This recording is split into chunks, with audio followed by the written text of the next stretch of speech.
الله أكبر الله أكبر الله أكبر الله أكبر أشهد أن لا إله إلا الله أشهد أن لا إله إلا الله أشهد أن محمدا رسول الله أشهد أن محمدا رسول الله حي على الصلاة حي على الصلاة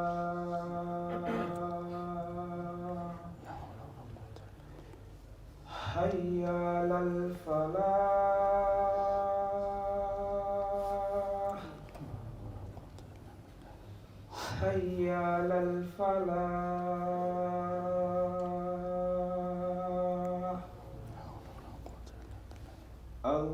الله أكبر الله أكبر لا إله إلا الله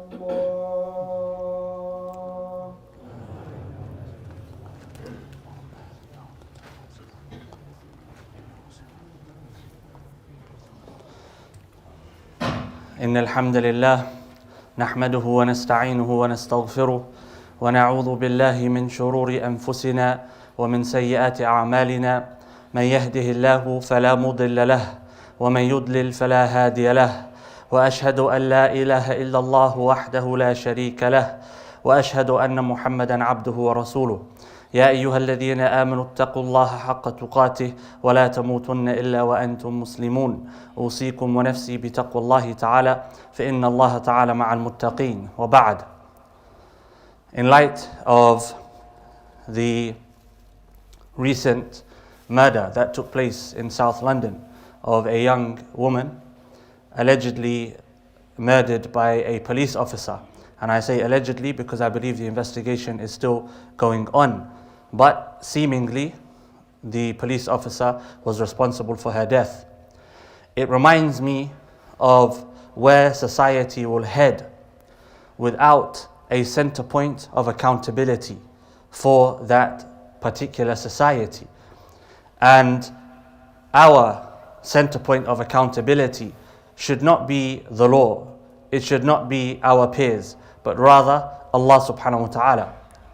And we have a component of Islam which has been spoken about by the ulama of the past in detail, al-muraqabah, being in a constant state of knowing Allah subhanahu wa ta'ala's presence in our lives, knowing that Allah subhanahu wa ta'ala is all seeing, all hearing, all knowing, that Allah subhanahu wa ta'ala's knowledge encompasses all and everything that is in existence, and that is possible to exist.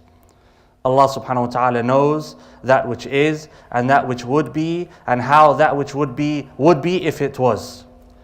Allah subhanahu wa ta'ala has no limit and no boundaries to that which His knowledge knows.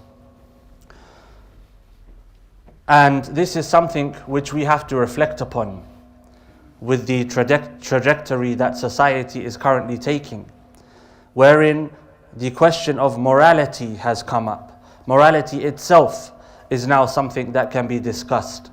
That which was considered immoral yesterday can today be considered moral.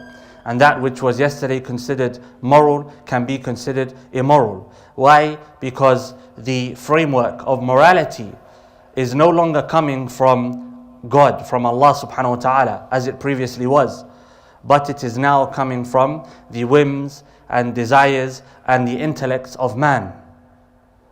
And this is something which is extremely dangerous, because man will always try to serve his own interests. And we can see recently with certain policies that have been passed in the West, and I will not mention the specific country as it's irrelevant to the discussion, that the powerful will often use the oppression suffered by the oppressed for the furthering of their own interests. The famous comedian Dave Chappelle mentioned something very, very interesting. He was talking about a particular group and how now it's become very, very problematic to even mention that group in a bad light. And he said, whereas the African American, they have been the butt of jokes for centuries. The African American feelings were never taken into consideration or were never made a part of public discourse or discussion. And he asked the question, is it this particular group that has been given so much protection?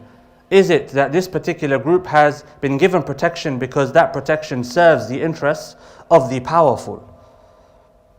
This group, which is often oppressed, seen as oppressed, etc., has now become something which is potentially being used to serve the interests of the powerful. We have to be critical in our analysis of what is taking place, and we have to be cautious in adopting slogans and adopting lines or joining particular groups, even if those groups seem to be virtuous in that which they are calling for. The Prophet ﷺ, he mentioned at the end of times, there will come a people who are callers to the gates of hellfire. And those people will be from what? Your people, the Prophet ﷺ said, meaning they are seemingly from your people. They look like you and speak like you. This shows us that a people may be seemingly virtuous or calling to virtue, but there may be some sort of hidden agenda which underlies their slogan, that which they're calling to. And so we as Muslims, we as believers, we with a sound framework, we with that which has been made clear by Allah subhanahu wa ta'ala, we have to be astute in adopting and not adopting terms, slogans, falling in line with groups. Our solution is the perfect solution. Our solution, the unadulterated Islam, is a perfect solution for all social ills, for all social problems. The problem that we have today is a misunderstanding of Islam by those who are propagating or practicing Islam. The only solution to that, therefore, is to study and to learn and to reassess ourselves. We will not find solutions with those who invented the problems. We will find solutions with the one who knows his creation better than the creation know themselves. We have the answers. Our book, the Quran, and our prophetic way of the final messenger ﷺ provides us with all the solutions that we could possibly need in our society, in our household, in our lives as individuals. Anas radiallahu anh, he said a statement which falls in line with the overall topic of muraqabah. And he was speaking to the tabi'een. He said, إِنَّكُمْ تَعْمَلُونَ أَعْمَالًا هِيَ أَدَقُّ فِي أَعْيُنِكُمْ مِنَ الشَّعْرِ. That you engage in actions which in your sight are more minor or smaller in size than a hair, a piece of hair, a hairline. وَكُنَّا نَعُدُّهَا عَلَى عَهْدِ رَسُولِ اللَّهِ مِنَ الْمُوبِقَاتِ. But we used to consider these actions which you hold to be small, irrelevant actions that you don't actually pay any attention to, we used to see them in the time of the Prophet ﷺ as destructive. Meaning, the person who engages in such actions will destroy his deen and destroy his akhirah. If that's the time of the tabi'een, a companion speaking to the tabi'een, what of our time now? We require assessment of ourselves. We have to be critical of ourselves. What comes to mind when simply mentioning that statement? The mobile phones, the internet, the way that we indulge in luxuries to the extent that we are wasteful in them. Things that others would have been considered or would have considered to be great luxuries, unimaginable. Things that we will have in our homes and we take them for granted. Running water, hygiene, meat, fruits. All of this is a part of Islam. The way that we treat each other in the marketplace, the way that we treat our neighbors, the way that we raise our children. Are we being men when we raise our children? Are our wives being mothers and women when they raise their children? Islam has provided us the solutions. The Prophet ﷺ, he said, "Al-kayyisu man dana nafsah wa amila lima ba'd al-maut." This should be our slogan. That the intelligent one is the one who takes himself into account and prepares for what? Not for this life, but for what comes after death, for the next life. That's the intelligent one. Success is not attainable in this life. Success is in the next life. This life is a means to attaining success in the next life. And he said, وَالْعَاجِزُ مَنْ أَتْبَعَ نَفْسُهُ هَوَاهَا وَتَمَنَّى عَلَى اللَّهِ الْأَمَانِي. And the unintelligent one, the incapable one, is the one who follows his desires. And then he has hope in Allah subhanahu wa ta'ala in fulfilling that which he wishes for. If we would like to provide solutions to our own community and our neighboring communities, if we would like to take the place that Allah has given us Himself as leaders of man, as believers, leaders of man as believers, not as an ethnic group or a nation state or a particular people, no, as believers. Anyone who enters into Islam, anyone who believes in Allah subhanahu wa ta'ala and adopts Islam as his or her way of life is an inheritor of this which Allah has promised us, leadership. If we would like to lead mankind to that which is better for themselves, we have to first lead us to that which is better for ourselves.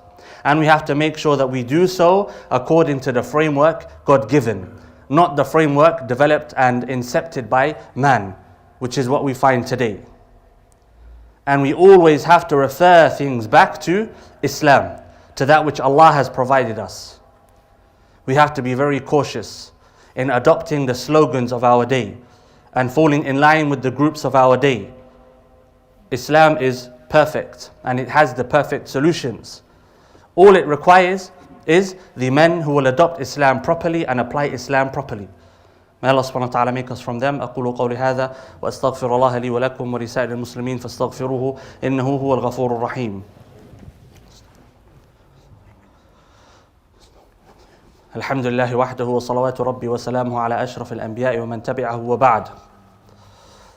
Muraqabah is something which should be adopted in our lives as individuals and our lives as a community, a collective. Accountability in the sight of Allah subhanahu wa ta'ala. If we have accountability with Allah subhanahu wa ta'ala, we place ourselves in front of Allah and we ask ourselves, am I doing that which is pleasing to Allah or displeasing to Allah? Then that will translate into a positive impact in society. No man will mistreat a woman. Why? Because they fear Allah subhanahu wa ta'ala. No woman will mistreat a man. Why? Because they fear Allah subhanahu wa ta'ala. Parents will not be unjust to their children, and children will learn to respect their parents. Why? Because they fear Allah subhanahu wa ta'ala.